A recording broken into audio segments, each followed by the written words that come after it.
Hey, y'all, we're back. I'm going to go ahead and we're going to do this right now. There's a lot of stuff I've been talking about and not really doing on camera, so I started thinking about that. And how it is when you start thinking. Next thing you know, I don't know, if you're doing stuff, I don't know, next thing you know. So these are the wheel well detail, these pieces of cardstock that just, you fold them and bend them and what have you, and they fit into the, they fit into the wheel well and add some detail. Detail? I don't know. They had detail. They had detail.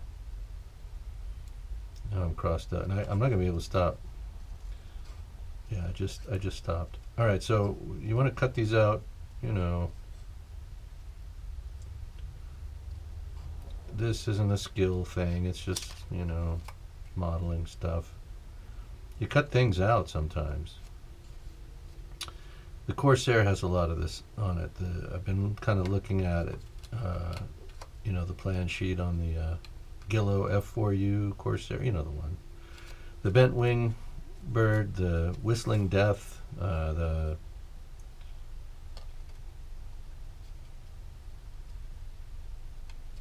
carrier jet, airplane, not jet, the carrier plane from World War II with the bent wing, inverted gull wing.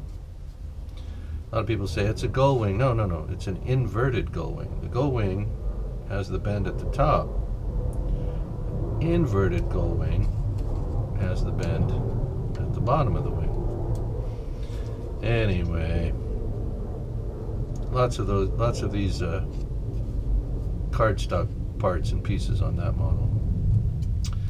It's probably going to have the folding wings and all that stuff. I don't know. I'm going to, sometimes these things come together and you can make it happen, and sometimes you got to punt.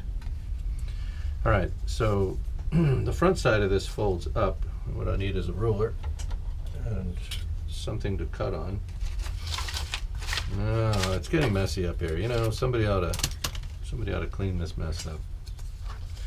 I'm gonna get somebody in here. That's not gonna work. Let's try it this way. Oh yeah, here we go. Okay, so you're just going to score this. You don't want to cut through the paper. You get too deep on it and you cut right through it. It's no good.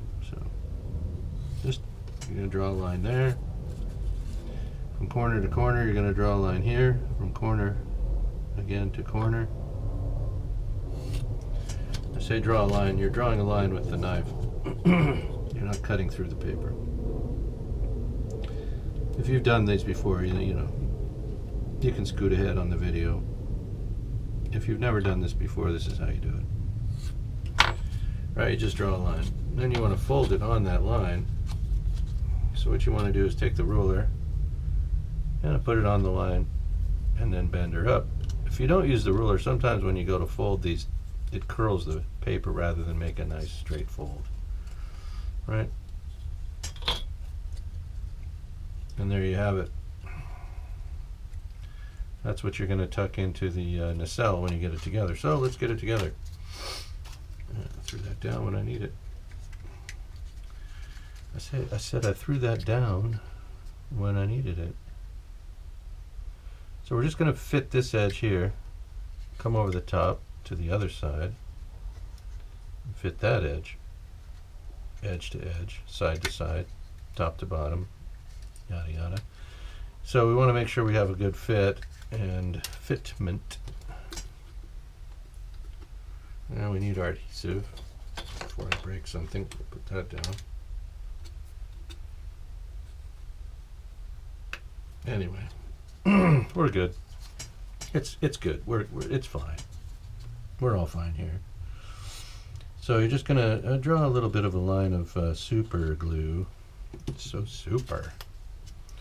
And you're gonna, fit those how they go, just like that. And everything's gonna just feed off of this joint right here. I don't want a bunch of that on the finger, so I'll just wipe that off on the deck. Alright, so we got that. Now we're going to come around the other side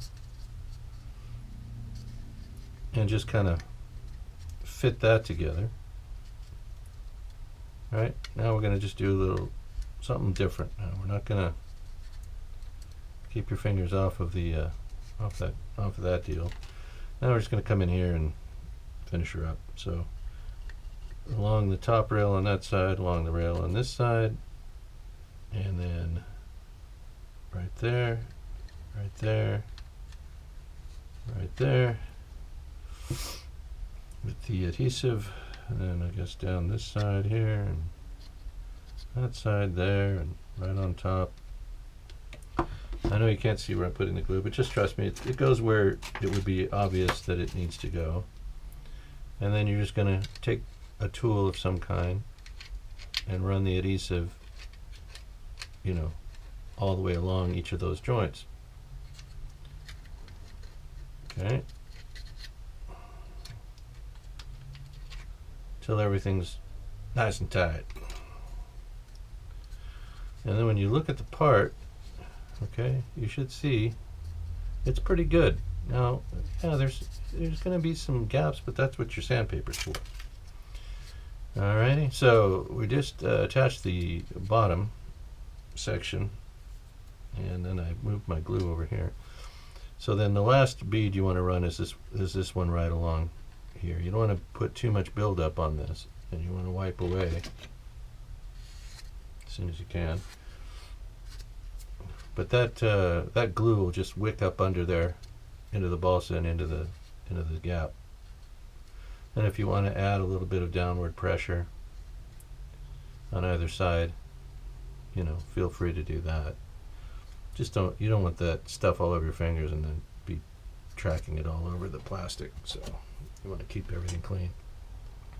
Again, if you mess up and you get super glue onto the nacelle part, you know, 400 grit sandpaper on a sanding block will clean that up without harming your plastic. I just did it.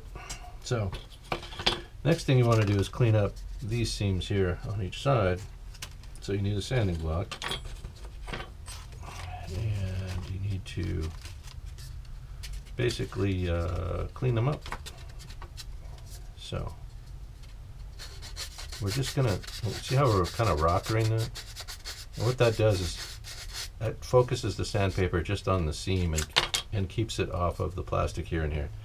If you just go in there and start, you know, doing this, or doing even worse, doing this, you're going to be sanding all over that. You don't need to. You just need to just rocker that back and forth right on the seam, and it cleans it right up. And then, like I showed you, I think on one of the videos, once these are cleaned up with the sandpaper, I just paint them with the liquid cement, and that does the final smoothing of that. The other thing that's happening here is some of the dust of the plastic is, if there's a gap in here where the glue is, the super glue is already down, it's going to act as a filler. That plastic sanding, that plastic dust.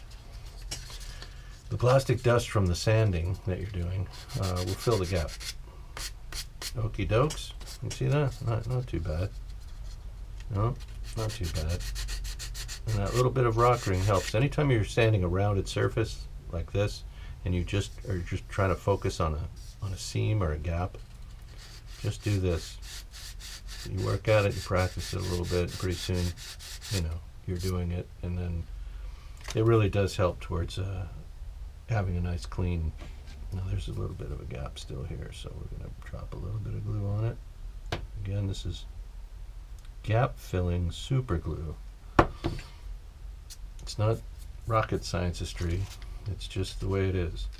And then while it's still wettish, and again, the plastic dust will fill that gap with the super glue.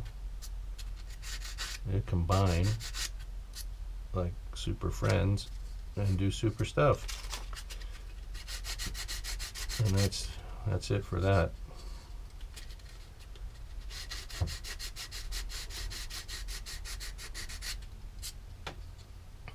All right. So that's that, and then, like I said, if you want to get, if you got a little bit of a scratching or crazing on that, you just come over the top with this stuff, and that'll clean it right up. Again, you just want to remember to keep your fingers out of there. Keep your fingers out of the glue. Something is not getting wet. Well, come on. What kind of world are we living in? There she goes. Okay. And that'll smoothen that up. And again, ultrafine sandpaper over the top after that dries. Smooth it right out. Okay, so, well, what was the next step that I did? I can't remember.